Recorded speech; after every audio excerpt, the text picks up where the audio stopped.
Alright, welcome back. So in this video, we're going to go over another lesson that I learned basically over the years from charging my subconscious.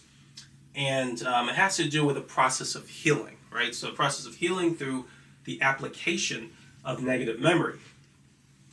So basically what I learned is, just to go over it here, is that it can be emotionally damaging to avoid your negative emotions.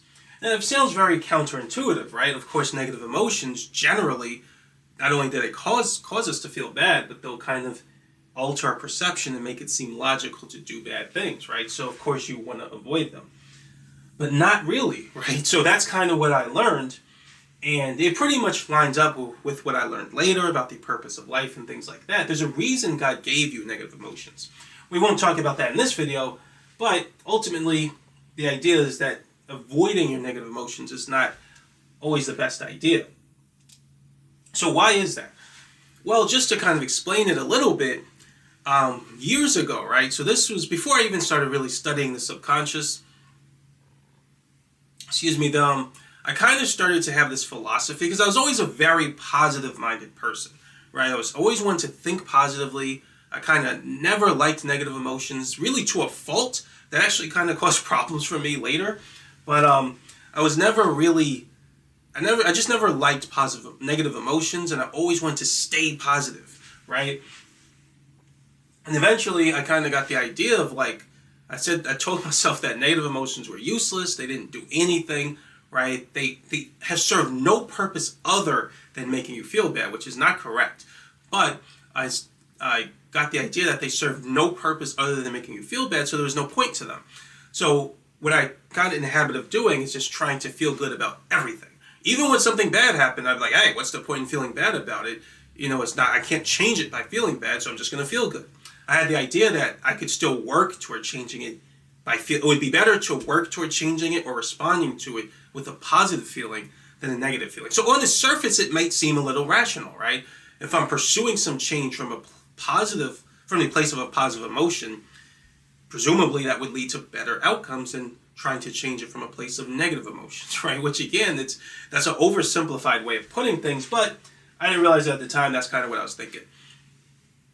And so I started just responding positively to everything, right? Which, for the most part, kind of worked because I felt good about everything. But then a couple of years later, when I actually started studying this, well, no, actually, I think it was pretty much probably the next year. But still, I started studying the subconscious and I started learning these principles. Okay, yeah, it was actually a couple of years later because that's when I actually learned more about the subconscious and started applying these principles from that time. Not that it matters. But years later, I learned about the subconscious and studied it, and I got really good at controlling the subconscious. And this was actually after my experience that I talked about in the last video, where I learned of the difference between pleasure and purpose and that they're antithetical to each other. So because there was something I was trying to accomplish, I completely stopped charging emotional pleasure, right? Because I just needed to focus on purpose. And we talked about how I forgot to actually mention it explicitly in the last video, but purpose and pleasure are actually antithetical to each other, right? So the more you charge your subconscious to get one, the less you're going to get of the other, which is why they're a balancing act. And I also talked about the principle of specialization between charging for intensity and charging for performance. So at this point in my life, which I'm going to actually talk a little bit about in the next video, I wanted solely to focus on accomplishing a goal, which was purpose. So I didn't want to charge too much pleasure. And we talked a little bit about why, because they're antithetical to each other, but I'll talk about it again in the next video. But I was charging just for purpose. I don't know that I was doing it intentionally, but I just wanted to keep my mind focused on purpose, achieving a purpose. And so I stopped. I actually had a habit of just charging my subconscious to feel good, right, and feel pleasure all the time. But I stopped doing that when I needed to keep my mind on focus. Keep my mind focused on purpose. And so when I did that, I noticed that when there were certain things that were bothering me and certain problems I had, I didn't actually just charge my way out of them like I normally would. Or another thing I would do is if something's bothering me, if it pops up into my mind, I'll kind of take my attention off it right away because I didn't want to feel bad. I didn't want to acknowledge it, right? I just wanted to focus on purpose and focusing on solving problems and things like that. And so that was a habit of mine that I had. So if something bothered me, if it popped in my mind, I would draw my attention away from it quickly, and a lot of times just go back to charging to feel good. But in this case, because I stopped charging, I noticed something very interesting happened when I focused on something that was bothering me. And it wasn't like I planned it or anything, it just sort of happened. Then I realized this. So to go over this next point, it says that when a problem is unresolved, avoiding it can often result in pre-charging it, right? Eventually that leads to deep charging, and it results in some negative, cathartic, explosive behavior. This actually, I probably should have said a little more before reading this off. But basically what I'm getting at is I noticed that what I did one day is I just started focusing on what bothered me, and I just allowed myself to sort of feel bad about it, because when I focused on what bothered me, I felt bad. Basically, when something's bothering you, you can think of it as a subject or a point of focus, and your subconscious is highly volatile at that point. So when you focus on that point, the more attention you draw to the thing bothering you, your subconscious reacts like crazy. In other words, it tries to enter a transcendental state. And when you enter a transcendental state, because it's a negative frequency because it's bothering you, your subconscious starts expressing some type of negative emotion or feeling, right? That's why you feel bad when you focus on it. And I realized when I did that, I just did it one day, and it felt bad, but I didn't really want to charge through it or do all these mental techniques to charge positive emotions, so I just let myself feel bad about it. But then in doing that, I kind of discovered something kind of interesting, and something honestly kind of amazing. I realized that allowing myself to feel bad about it eventually actually led to healing. And I hadn't really allowed myself to just kind of focus on something that bothered me in that way in like years, right? Because I was always just trying to think positively. I thought positive thinking was kind of the best approach to dealing with your emotions. Like if you have a negative emotion, just ignore it and think positively. There's nothing you can really gain from leaning into negative emotions except some type of negative outcome. And that's completely not true, right? And I learned that from this experience, and that'll make more sense when we get into spiritual section. We talk about the purpose of life and things like that into book 2. But yeah, so I learned that was not true, and that was actually, what I was doing was actually bad, because I kept ignoring my negative emotions, and it actually resulted in me kind of not challenging. It basically resulted in me not almost being like the best version of myself, right? Negative emotions help me to become better, right? That's part of the reason we have them in the first place. And so, just to go over this point, first, what I realized I was doing and what was happening was that every time, and that's kind of what I say here, when a problem is unresolved, avoiding it can result in pre-charging it. And so, let's say there's some problem in your life, right? And it's kind of in your life now, and it keeps being an issue for you. So let's say you try to avoid it and stop thinking about it, but now it comes back in your mind again. It came back in your mind again because it wasn't resolved. And it wasn't something you can just ignore because it keeps coming back in your life. For example, let's say that it's a family member, right? Or a girlfriend or boyfriend, right? And there's something they're doing that's bothering you, right? Now, you can't just cut them out of your life or not see them for a couple of years so you no longer have to think about it, right? Because they're in your life. You're going to see them at least a couple times a week.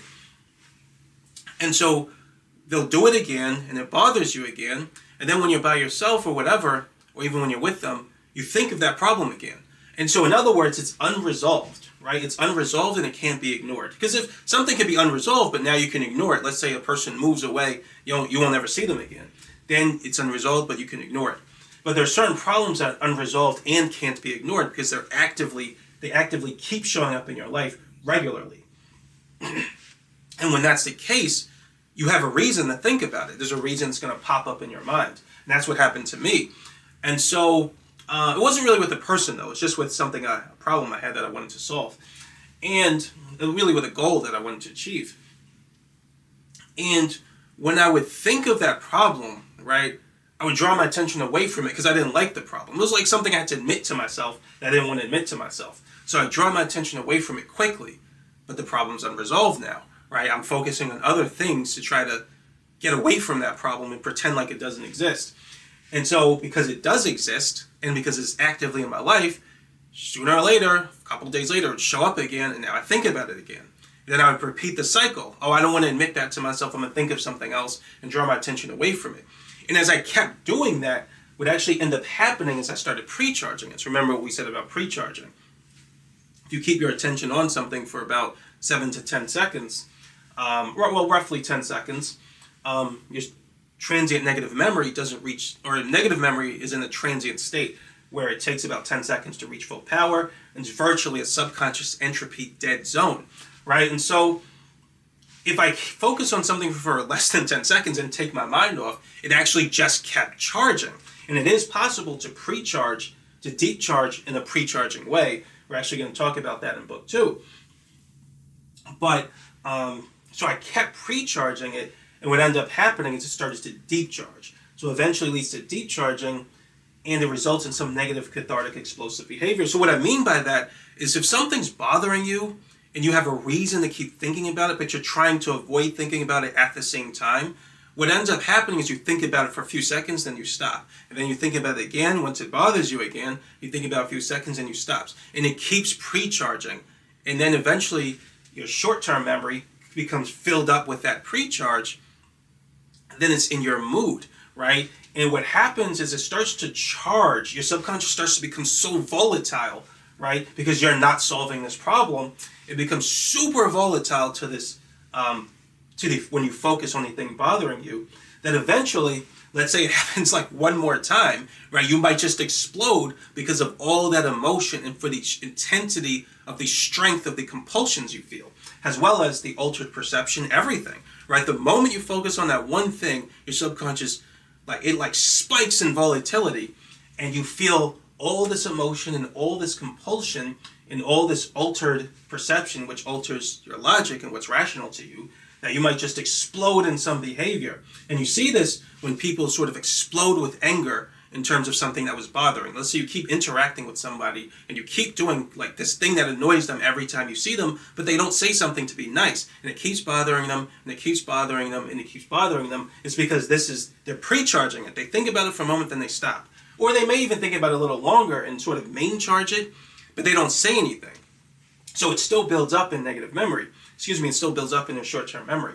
And then eventually you do it again. Their subconscious is so volatile that it results in explosive behavior, and then they finally address it, right? So they're doing something really to address it, but they should have addressed it earlier before it released that explosive behavior. So it'll be some form of explosion. They could yell in anger or throw something and tell you to stop doing something because they didn't resolve it sooner. Sometimes it could, like if it's a chick, it could be a guy too, I shouldn't say that, but if it's a girl, sometimes it results in like crying or yelling or something like that. And it'll usually be some form of emotional release, right? Because what they're doing is exactly what we're going to talk about here. There's a healthier way to do it, but what they're doing is sort of allowing themselves to feel these negative emotions. And a lot of times you'll actually feel better about that, because now that you've allowed yourself to feel your negative emotions, what actually ends up happening? Now they go through a process. There's more to the process than this, but one of the components of that healing, cathartic experience is that negative memory now starts to build up, because now you're actually focusing for a long time on what bothered you. And that negative memory starts to make your subconscious entropy occurs, negative memory builds up, and your subconscious starts to become less volatile to anything bothering you, and now you don't feel those negative emotions as much. So just negative memory is actually a good thing when it comes to negative emotions. It helps you to heal, right? But you don't want to do that here, right? You want to go through a process that I call grieving, right? So just go over this last point, which we kind of said. Emotional healing can occur by focusing on what bothers you and allowing subconscious entropy to occur. So what I actually realized, and this is what I did from the experience I talked about earlier, is I just focused on what bothered me, which is something I kind of was true about myself, which I didn't want to admit. So I admitted it to myself, and I just kind of started accepting it, right? This is true, it sucks, but it is what it is. And my subconscious was super volatile to that point of focus, right? Which is the idea of what I didn't want to admit to myself. And when I focused on it and just started thinking about it without trying to move my attention away or charge positive emotions or whatever, I just focused on it, and I just accepted that I felt it was true. Whether it was true or not in reality, I felt it was true, and I just accepted it. And what actually ended up happening was very interesting. I know what happens because I know the subconscious. So when I focused on it, I had a huge amount of volatility. So my subconscious is constantly jumping into a transcendental state, and my subconscious is quantized by some negative intention related to the thing I didn't want to admit. So it's a negative assertion about myself. And so my subconscious switched to a negative frequency. It pre-charged at that frequency because I kept thinking about it for a few seconds, then avoiding it.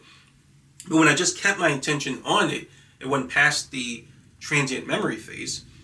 And my subconscious started, because it was charged up at a negative frequency, when it entered a transcendental state, my subconscious instinct, right? On an instinctive level, I just kept expressing all these negative emotions, these negative beliefs, and all these negative feelings. And it felt really bad, right? Because that's all negative emotions, right? I would say all these bad things about myself on the level of instinct, right? Actually, you can control it to a degree, but it's not like my conscious mind, right? I'm just doing it. I'm just saying these negative things about myself. This was exactly what I wanted to avoid. But as I did it, right, I noticed that on a subconscious level, on a level of instinct, I'm kind of just grieving, saying negative things, having these negative emotions. I might even curse myself out or curse others out and things like that. This is all just occurring on the level of instinct. But then after a while of doing that, right, subconscious entropy occurs. Now negative memories building up. Now my subconscious is getting less volatile to that thing bothering me. And now it's like, eventually it's like it doesn't bother me at all, right? It's like I've accepted the truth, right? Or what I thought to be true.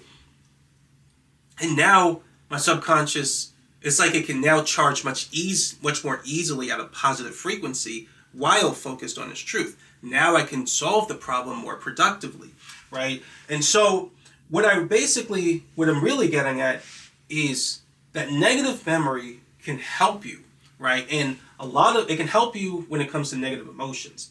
And when something's bothering you like crazy, and it's something that's, you don't want to leave it unresolved, right? But if it's something that's left unresolved and can't be ignored because it's actively a problem in your life,